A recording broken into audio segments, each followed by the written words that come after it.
The Passover of the Jews was near, and Jesus went up to Jerusalem. In the temple he found people selling cattle, sheep, and doves, and the money changers seated at their tables.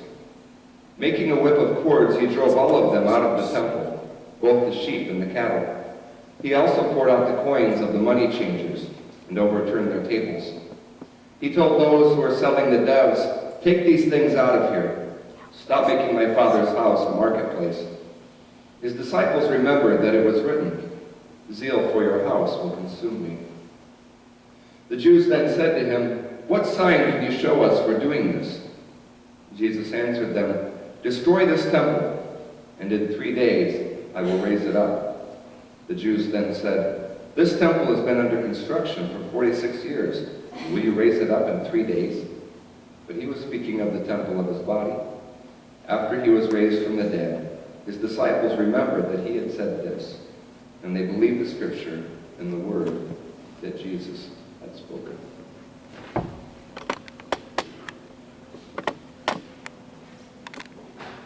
So according to the Biblical Archaeology Review, apparently they have found Jesus' home, his childhood home where he grew up. There was this document from the 7th century that explained that it would be carved out of a large rock, and it would be between 2 churches and sitting under this monastery.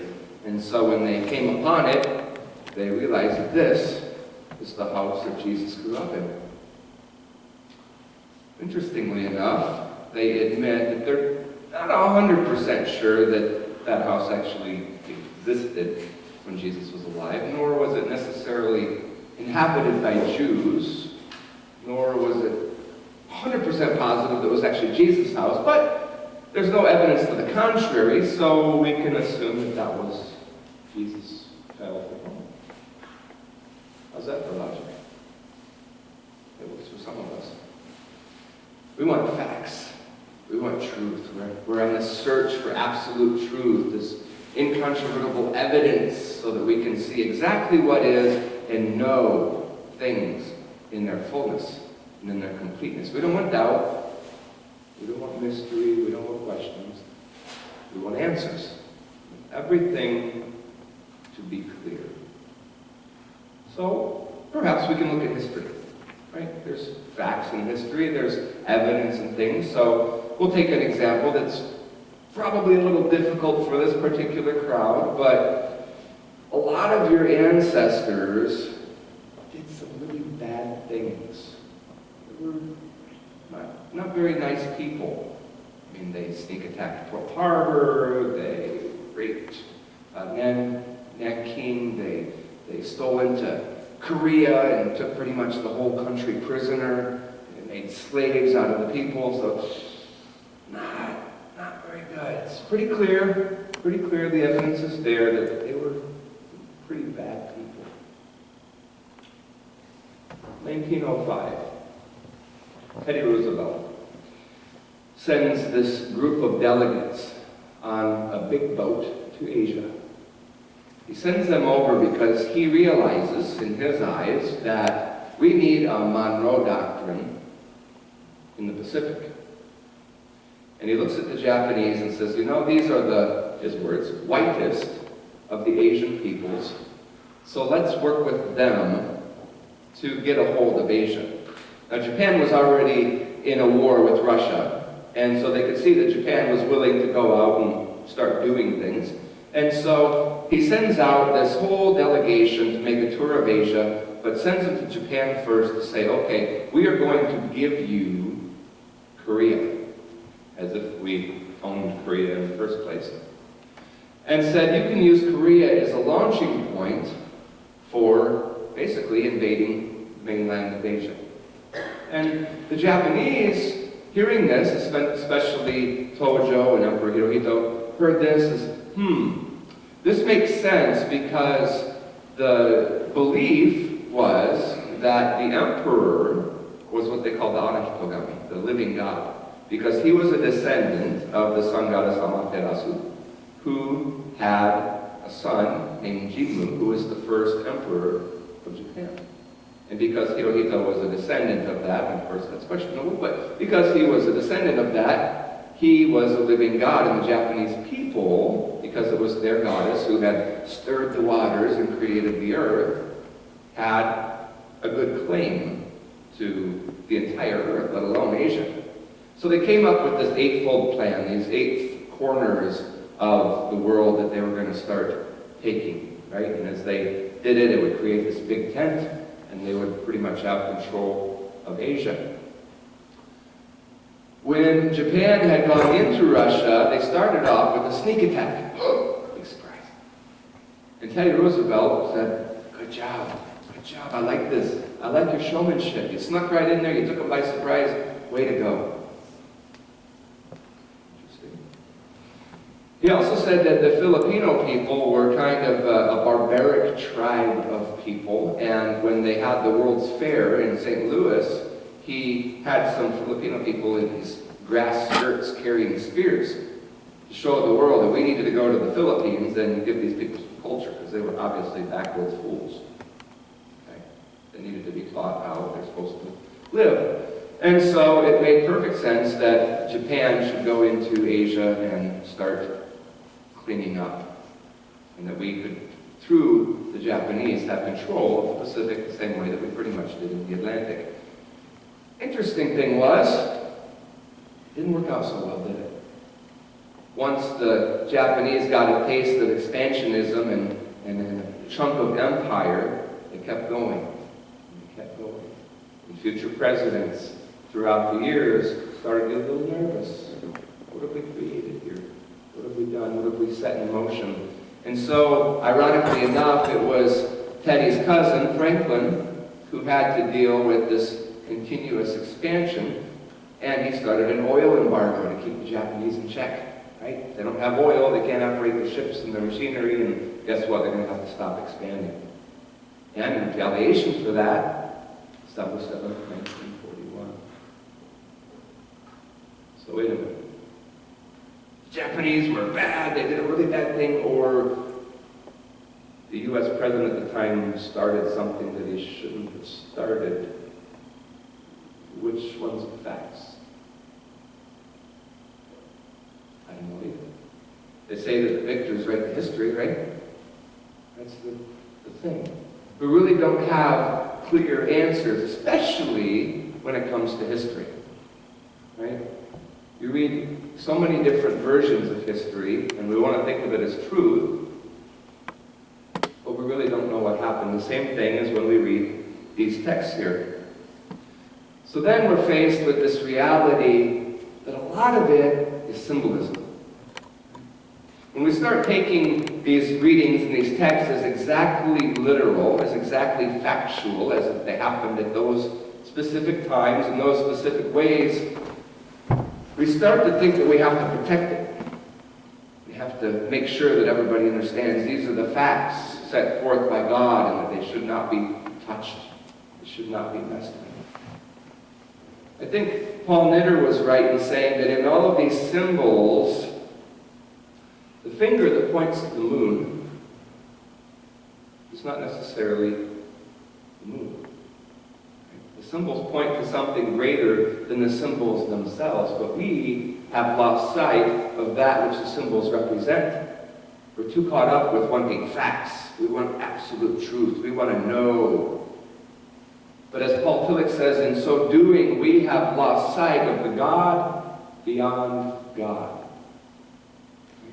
We have created this God right here because we've taken everything literal, because we needed facts.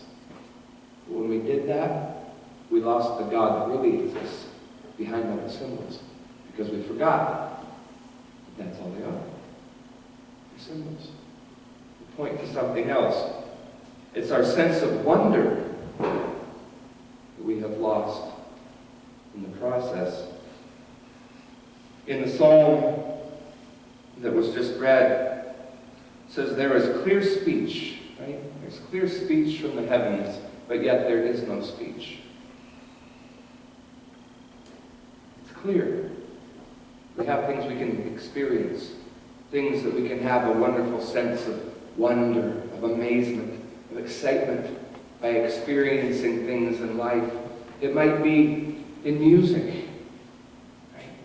When I hear Barbara's Adagio for Strings, I'm just like a little puddle. Love it. Right? When you see the Canadian Rockies or even the American Rockies, you see the ocean for the first time. There's this sense, amazement, this sense of wonderment. But there's no because. We always need a because. But when we feel that sense of wonder, we don't need it. For example, you see the Rockies, and you don't say, wow, I'm amazed because... No. You just feel something here that puts you in awe. It puts you in amazement. There's no reason for it. It's just a feeling. It's an experience that you can enjoy. You see, in our search and pursuit for complete truth and complete knowing, we've lost our ability to experience that. We look at the man-made things like the buildings, right? And we look at all the lights in the city sky, in the night sky. We say, wow, we've done something amazing. But with all these lights, the lights of the heavens can't be seen. You ever go out in the mountains or just out in the country away from the city lights and look at the sky? It looks a lot different, doesn't it?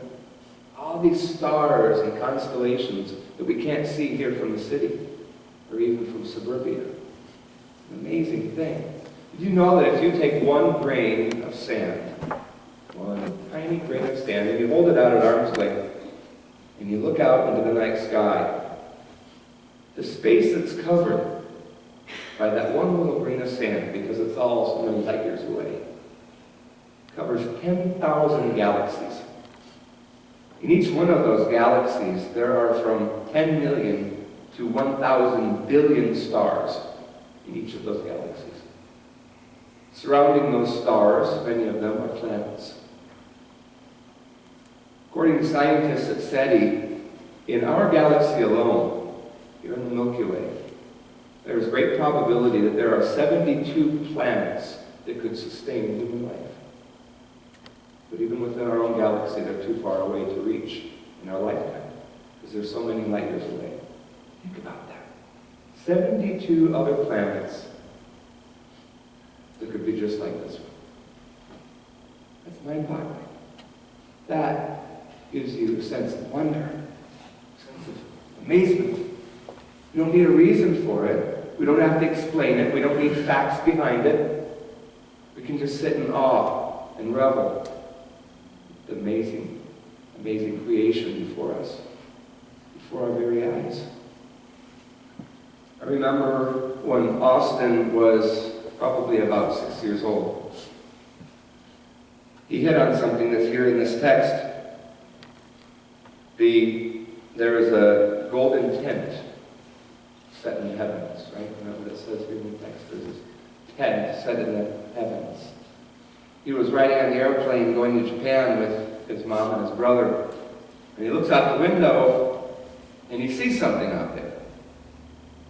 And so when he gets home, when he gets to Japan, rather, they call and they say, hey, we're here safe, and Austin's wondering, is there something in the Bible about a tent or something like that? I said, well, yeah, there's this here in the Psalms, and there's the tent of meeting, the tabernacle that supposedly God was, carried around in the Ark of the Covenant when the Israelites were wandering through the desert.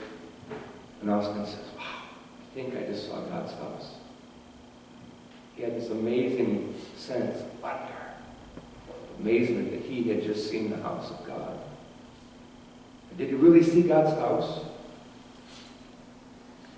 Does it matter? Of course, my wife didn't see it.